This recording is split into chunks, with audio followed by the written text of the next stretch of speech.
तेज India, सच की तस्वीर। रतलाम मऊ चुनाव सरगर्मी शुरू होते ही आरोप प्रत्यारोप का सिलसिला शुरू हो गया है और कांग्रेस भाजपा अब एक दूसरे पर सियासी बयानबाजी कर रही है। भाजपा विधायक चैतन्य कश्यप ने कहा कि कांग्रेस की पूर्ववर्ती सरकार ने राजनीतिक द्वेषतावश संबल योजना के 23,000 हितग्राहियों को अपात्र कर दिया है। इससे गरीबों को योजना का लाभ नहीं मिल पा रहा है। श्री कश्यप ने इस संबंध में कलेक्टर को पत्र लिखकर नए सिरे से सत्यापन करने एवं पात्र हितग्राहियों को योजना में शामिल करने को कहा है।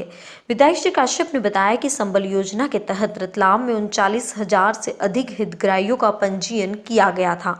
पूर्ववर्ती कांग्रेस शासनकाल में जांच के नाम पर करीब 13,000 पुरुष एवं 10,000 से अधिक महिला हितग्राहियों को अपात्र कर दिया गया है।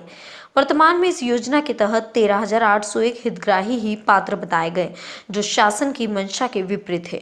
उन्होंने बताया कि मुख्यमंत्री श्री शिवराज सिंह चौहान द्वारा गरीब वर्ग की मदद के लिए संबल योजना की शुरुआत की गई है। इसके तहत अधिक से अधिक गरीबों को लाभ दिया जाना चाहिए, लेकिन पूर्ववर्ती सरकार द्वारा हितग्राहियों को अपात्र कर देने से उन्हें योजना का लाभ नहीं मिल रहा है।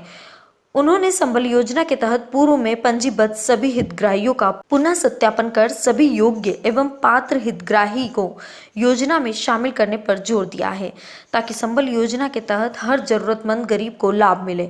इधर कांग्रेस की प्रदेश महिला कार्यकारी अध्यक्ष यास्मीन शेरानी ने विधायक के बयान पर पलटवार किया और भाजपा पर ही गलत तरीके से संबल योजना में अपात्र लोगों को लाभ देने का आरोप लगाया है। कांग्रेस नेत्री यास्मीन शेरानी ने भाजपा पर आरोप लगाया है कि संबल योजना के नाम पर भाजपा अपने सक्षम कार्यकर्ताओं को लाभ दिलाने का काम कर रही है। कमलनाथ सरकार ने इन योजना का सत्यापन करवाकर उन सभी भाजपा के अपात्र लोगों को बाहर किया है, जो इस योजना के लिए पात्र नहीं थे। लेकिन भाजपा इस संबल योजना के माध्यम से आय सत्यापन के नाम पर अपने कार्यकर्ताओं को इसका लाभ दिलवाकर गरीबों और जरूरतमंद लोगों को योजना से दूर कर रही है।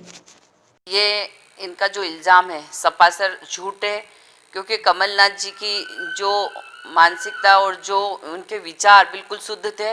उन्होंने इसकी पूरी जांच करवाई थी और इस जांच में अपात्र लोगों को ही अपात्र किया, जो पात्र थे उनको रखा है, क्योंकि इसमें कई इनके ऐसे कार्यकर्ता भाजपा के हैं जिसमें इस संबल योजना में नाम जुड़े हुए थे।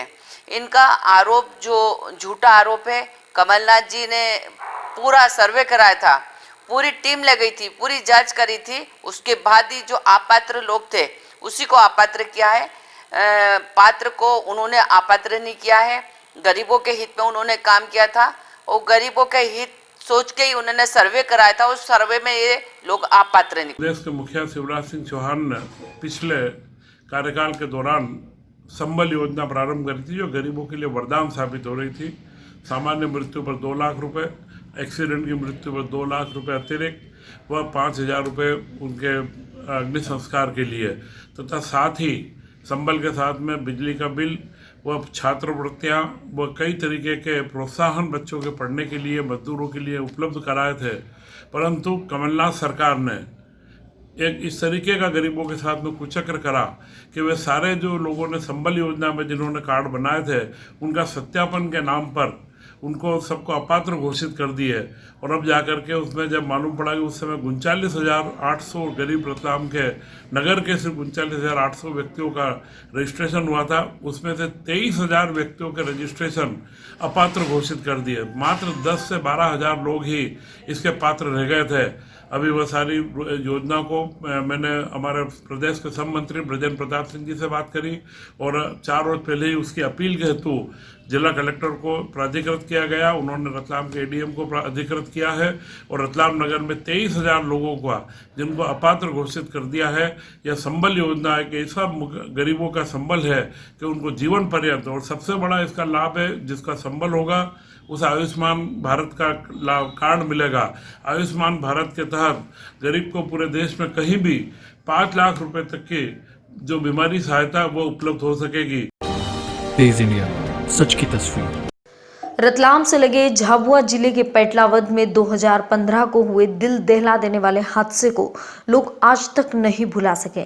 पेटलावद के रिहायशी इलाके में बड़ी मात्रा में संग्रहित जिलेटिन में विस्फोट की घटना जहन में आते ही वहां के लोगों का दिल आज भी दहल जाता है।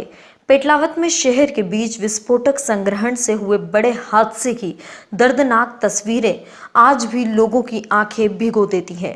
लेकिन इतने बड़े दर्दनाक हादसे से रतलाम प्रशासन ने आज तक शहर के बीच हादसे की गंभीरता को देखते हुए इन रिहायशी इलाकों के गैस गोदाम पर ध्यान नहीं दिया। रतलाम जिला प्रशासन ने इस बड़ी घटना से कोई सबक नहीं लिया। रतलाम में आज भी रिहायशी इलाके में गैस एजेंसी का गोदाम है, जिसके कारण पास में रहने वाले लोग रोज डर डर के जीने को मजबूर हैं। कुछ दिन पहले भी रिहायशी इलाके में एक लकड़ी के गोदाम में भीषण आग लगी थी, जिसमें 22 फायर लॉरी की मदद से काफी मशक्कत के बाद काबू पाया गया था। यदि रिहायशी इलाके के गैस गोदाम में कोई हादसा हुआ तो इससे अंदाजा लगाया जा सकता है कि हालात क्या बन सकते हैं, लेकिन शायद प्रशासन किसी बड़े हादसे के बाद ही जागेगा। शहर में 3 गैस के गोदाम हैं, जिसमें सबसे ज़्यादा भीड़ भाड़ वाले रिहायशी इलाके राजेंद्र नगर का गैस गोदाम के रहवासी सबसे ज़्यादा दहशत में रहते हैं। राजेंद्र नगर के रहवासियों ने इस गोदाम को लेकर कई बार प्रशासन से गुहार भी लगाई है कि इसे शहर से बाहर ले जाया जाए, लेकिन इन लोगों की कोई सुनवाई नहीं हुई। हालात यह है कि यह रहवासी रोज डर डर कर दिन गुजारने को मजबूर हैं। वहीं शहर के नया गांव इलाके में भी एक गैस गोदाम है, जो पहले शहर का बाहरी इलाका था, लेकिन अब इनके आसपास कई लोग रहने लगे हैं। वहीं शहर के महावीर नगर में भी एक गैस गोदाम है। यहाँ भी कॉलोनियां बनाए जाने से अब यह गैस गोदाम भी रिहायशी इलाके में आ गया है। इन गैस गोदामों में 700 से लेकर 1500 गैस टंकियां तक रहती हैं। ऐसे में यदि इन गैस गोदाम में कोई हादसा हो जाए तो रिहायशी इलाके में इनकी वजह से भगदड़ मच सकती है और बड़ी जनहानि भी हो सकती है। इस बड़ी विकट जन समस्या को लेकर जिला प्रशासन शहर एसडीएम अभिषेक गहलोत ने शहर के बीच गैस गोदाम को लेकर जांच के बाद कार्रवाई की बात कही है। देखा लास्ट टाइम में बहुत बड़ी दुर्घटना होते होते बची है, उसमें कहीं कोई ये अच्छा रहा है कि जानमाल की स्थिति वैसी निर्मित नहीं हो पाई। लेकिन अब उस सब का परीक्षण कर रहे हैं कि अगर रहवासी इलाके के आसपास इस प्रकार की कोई प्रतिष्ठान या कोई जो है गतिविधियाँ संचालित हो रही हैं तो उनको कैसे नियंत्रित किया जा सकेगा, इसके लिए प्लान आउट करेंगे। गैस गोडाउन ये घनी आबादी क्षेत्र में है, जो होना नहीं चाहिए। ये थोड़ा बाहरी क्षेत्र में होना चाहिए। पिछली बार भी यहाँ लक्कड़ पिटा के अंदर आग वाग लगी, हमको भय रहता कभी आग लग जाए, कुछ हो जाए तो दुर्घटना घट जाए।